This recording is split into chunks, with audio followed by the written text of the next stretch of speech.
Legendary. Legendary. Oh my god, Jason is the best member of the Bat family. He doesn't miss. He doesn't miss. All right, hold up. He's so good. Wait, hold up. I gotta check out what the stuff is originating from. Okay.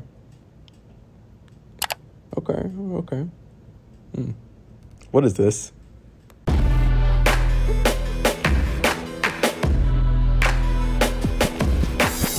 Growing up, I had really enjoyed Robin. Honestly, as a kid, I had enjoyed Robin more than I had liked Batman. I mean, I'd watched Teen Titans, the original show. I played Arkham City with amazing stories for Tim Drake, where Robin is saving him. Oh, after that, I thought Robin was untouchable. I thought Robin was better than Batman was. He had to save him. And come on, Robin's also pretty good in Teen Titans Go, let's be honest. You can say whatever you want about the show, but he's carrying. Robin in Teen Titans Go defeated Darkseid, I'm pretty sure. So yeah, I really enjoyed Robin. But it wasn't until I played Arkham Knight that I had realized that there were multiple Robins. But even when I did realize that there were many Robins, Robin was still Robin to me.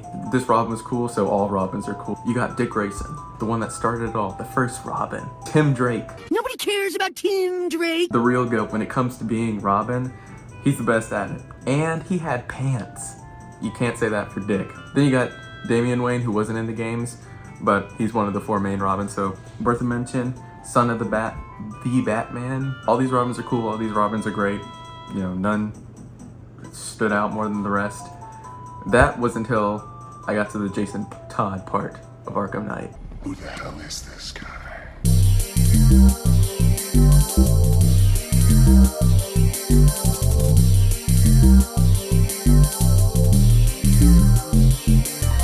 Let's get that GOAT status back from Tim for just a second. Give it back to Jason. Now, I had always preferred villains. Even when I was a kid, they always caught my eye for some reason. They had created the stakes for these heroes, given them a reason to fight, basically. So when you tell me Robin, greater than Batman at this point, had broken bad, sold. You got me sold. You want to cook crystal meth? So for those of you that don't know, Jason Todd is the second person to take the mantle of Robin after Dick Grayson had grown out of the role and became Nightwing. When him and Batman were actually introduced, it was because he was actually stealing the tires off the Batmobile. How can you do that? How can you do that and not be the GOAT? Taking the tires right under Batman's nose. Right in front of him, right under his long, pointy nose. And even Batman had acknowledged that. He was like, oh, this kid's goated. And he took him under his wing. And then Jason Todd became the next Robin. Started from the bottom, now we way up, way up. And now Jason hadn't always seen eye to eye with Batman. He'd always had this kind of darker, more violent side, even when he was Robin. And yeah, Bruce was never able to really control that, especially because their time was cut short. I suppose I'm going to have to teach you a lesson so you can better follow in his footsteps. Nah, I'm just gonna keep beating you with this crowbar. So I won't go into explicit details, but essentially Joker had kidnapped Jason's mom. Jason wasn't gonna wait for Batman's go-ahead to go intercept Joker and get his mom back. Just because, you know, the GOAT doesn't wait for any other man to tell him when to go. But that might have been a pretty big mistake because that actually led to the infamous crowbar incident. It was in 1988 that DC had released a poll asking readers if they wanted Jason to live or to die afterwards. And, you know, fans, what did they do at this time? They said, kill that boy! Kill that boy! And they decided to kill Robin. But no. You can't shut the GOAT out before he even gets his chance to shine. That wasn't the end of Jason Todd. And there's a bunch of iterations of how it happened, but essentially the constant is that Jason Todd is brought back through the Lazarus Pit, which is a pit that allows Ra's al Ghul to stay youthful forever, and he can even resurrect the dead, which is how Jason is brought back. But the thing with the Lazarus Pit is that it comes with a bit of a cost because it costs a bit of yourself every time you use it. So Jason Todd was brought back, but he lost a bit of himself. So when Jason comes back, he sees that Gotham is, you know, moved on without him. You know, Batman, he even sees Batman take up a new Robin, and that gets him upset, but that's not really the thing that gets him. The thing that really gets him is that even after he was killed, Batman still didn't break his no-kill rule to kill Joker. Bruce, I forgive you for not saving me. But why? Why on God's earth is he still alive? So then, in the amazing story, Under the Red Hood, Jason confronts Batman, essentially saying, hey, I'm really upset that you didn't kill the Joker after everything he did to me, saying to choose between either him, killing Jason, or killing Joker. It's him or me. You have to decide. Decide now. Do it. Him or me. Decide. And Batman still stands firm in his no-kill rule, finds a way to get Jason out of that situation where he was potentially able to kill the Joker, and, you know, Joker also stays alive. So, like Joker said, nobody wins in the end. And everybody still loses. It's an amazing story, and, you know, it's peak. So, you gotta think, how do you go from that 20 years ago, a character with such great character development, 20 years ago almost, how can you grow from there? I mean, that's a fantastic start. Well, here's the thing. You don't grow from there. You stay stagnant for the rest of the 20 years, because that's exactly what DC has done with Jason Todd.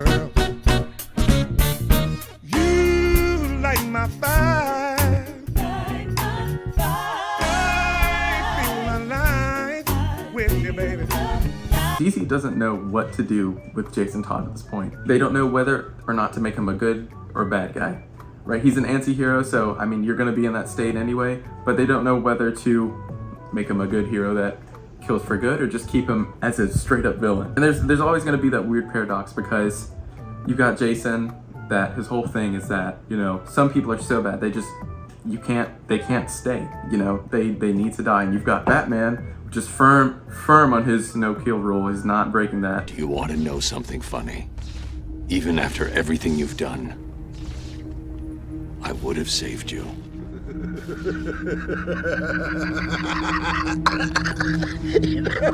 That actually is pretty funny. And even though he's not gonna break that rule, and Jason's gonna keep killing, they're just acting like Jason is just a regular man in the Bat family, you know, inviting him to every single Bat family party and cookout, every single event. He's there every single time. I get Bruce wants to keep him on their side, but come on, that doesn't work.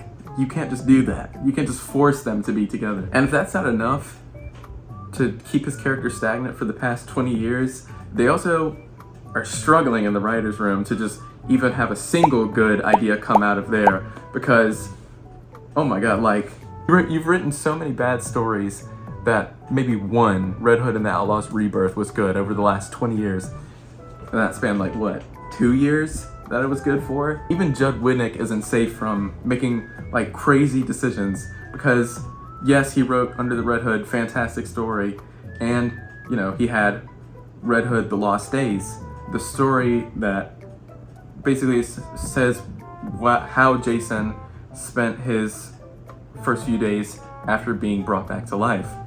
And, you know, that was a great story, with the exception of having Talia sleep with Jason for some reason, even though she was kind of like this motherly figure to him, you know, taking care of him. Just some kind of incest thing. Then you've got stuff like the horrible New 52 run for Red Hood and the Outlaws with Jason Todd and Arsenal and Starfire. For some reason, they just decided to have the first few issues of that just be a bunch of jokes where Jason and Arsenal are just taking turns with Starfire for whatever reason, passing her around. Also, speaking of Red Hood and the Outlaws Rebirth, you know, actually developing Jason in some kind of way, even when you have a run that does Jason justice, they just completely scratch it. Immediately after the Red Hood the Outlaw title, you're building up Jason to be such a great character. You've got such great momentum being built after this great run, and then you just have pointless events happening. Like, Jason's just on his own now in a daycare taking care of kids that are villains. I understand that you want to have Jason interacting with these flawed characters, but instead of having like a meaningful relationship with characters that actually are gonna last outside of his title only, they just decide to have these meaningless interactions with these characters that are only gonna be there for maybe 3 issues you know, oh, Jason's gonna be with the bad people and tell bad people not to be bad. And they spend so much time building these characters that are pointless and aren't gonna be there when they could spend this time having these characters reflect on Jason himself. They could show like the relationship that Batman had with Jason and have him reflecting on that, like realizing like, oh my god, I can't believe like this is how I was for Bruce. But instead they focus on these random kids that don't matter when the title of the book is Red Hood, the Outlaw. Who are you? Yeah, Jason's been done pretty dirty for the past 20 years.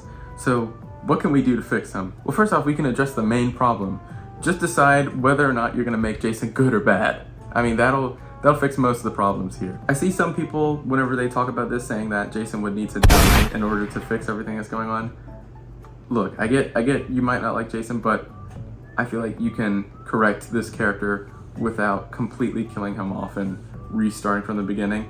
I don't think that's necessarily a horrible idea either, but I think it can be done. Just it needs to be done in the right way. Personally, I think Jason works better as a villain, just because, like I said in the beginning, I do tend to prefer villains over the heroes. But I do have some ideas where you could keep Jason as this anti-hero kind of character. I think a really interesting story would be to have Jason and Bruce hunting down the same person, and you have parts of the issue where it focuses on Jason's methods, which are going to be more brutal. So like he could be like torturing these people for information, trying to get stuff out of them, or just like cutting off networks completely. And then you have Batman, Bruce's side, where he's using his detective skills, and he's just going to be like a bit late to the events, to where he isn't catching Jason, but he's going to see the aftermath of everything that Jason has done here.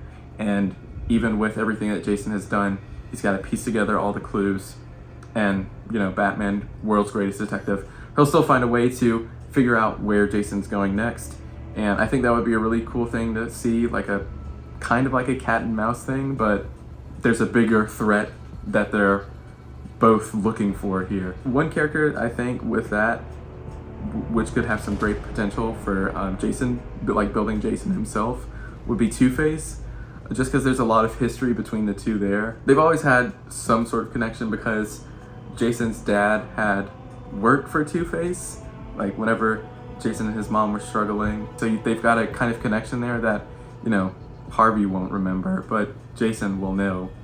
And you could work on some dialogue between those two characters for that. They have a similar relationship to Batman. You know, they're two allies or former allies that have turned rogue because of some accident. You know, you have Harvey, you know, getting the acid splash in the face, and then it completely makes him lose it, and now he's got his own sense of justice. And you've got a similar thing with Jason. Bruce's greatest mistake, his greatest failure, not being able to save Jason, who's also developed a new system of morals where, you know, sometimes Bruce's way isn't the best way to fix these problems. You're ruling through intimidation and murder. You're just another criminal. I'm what this city needs. And then in the end, when, you know, Bruce and Jason eventually resolve this issue, I think, you know, you have Bruce telling Jason, like, you can't be in Gotham anymore. I'm done with you being here. I can't have you killing inside of my city anymore. And so then you've eliminated the problem of having Jason be this character that's always going to kill people, and keeping him as a member of the Bat family where Batman is not going to let you kill people. And then I think if you wanted to keep this like as an ongoing for Red Hood, I think another thing that would be really cool to see is, you know, similar to how Red Hood the Outlaw did it, I think the choice to have villainous kids and having Jason taking care of them is a good decision. I think a better way to do it is just have it focus on one kid, and have this kid, you know, maybe Jason is hunting down a group of drug dealers or something. You have this one kid that Jason inevitably ends up saving, and he decides to take under his mantle, kind of like his own Robin. Now this kid, he's like Jason, has this darker side, but unlike Jason, you know, he's not only willing to, you know, kill people that deserve it, he just wants to kill. And then you have Jason trying to explain his morals to this kid, saying like, no, we only kill those that are deserving of it. Killing isn't something we should be proud of. But then you've got this Jason throwing himself for a loop here, you know, kind of having this moment where he realizes, like, oh my god, this is what I've been doing to Bruce all this time, you know? And I think that would be something that would be pretty cool to see. But those are just a couple of my ideas for something that you could do for Red Hood to try to course correct, like, what's been going on with him for the past 20 years, because it's not been great, honestly. And it's really sorry to see a character that I've really loved all these years. I want to get some more information of him and his background, and it's just like a horrible collection of stories. You've got, like I said, you've got a couple of good reads, some recommendations if you do want to read Red Hood. Don't read most of it. If you do want to read it, you can read Under the Red Hood, obviously. Red Hood and the Lost Days, even though they do have that weird scene where Talia's going to sleep with Jason, the story for it, in the most part, is a good story. Then you've got Red Hood and the Outlaws Rebirth, not the New 52 version. The New 52 version is Buns. The Rebirth version, very good. He's got some great relationships with Bizarro and Artemis, two great characters that do wonders for Jason. But yeah, I mean, it's really sad to see how DC has been treating Red Hood, with just like giving him some garbage stories and sometimes really bad writers, like recent events. I'm not gonna get too into that, but hopefully, you know, in the future, I'd love to see some sense of direction for Red Hood for sure. But yeah, let me know what you guys think in the comments. Let me think some of the ways that you would like to see Jason Todd done in the future. Maybe some potential stories that you'd like to hear. Comments if you hate my story for Jason Todd. You know, I really try to think hard about this because I don't want to come up here and be like, oh yeah, Jason Todd, he should get killed by Joker again, and then he should be pushed by Joker into the vat of Joker acid and then turn into Joker, just like in the end of DCKO, but that should be him permanently. I don't want to come up here and say some garbage and then, you know, have everyone hating on me, so I really try to think about some kind of story that would be good. But anyway, hope you guys enjoyed this video. Thanks for sticking around if you did watch the whole way through. Also, don't refer to Jason as Fraud Todd, okay? If you really want to see a fraud, maybe check out the last video, you know? Don't want to say too much, but Eobard Thawne, that guy, he's a bit of a loser. He's a bit of a loser.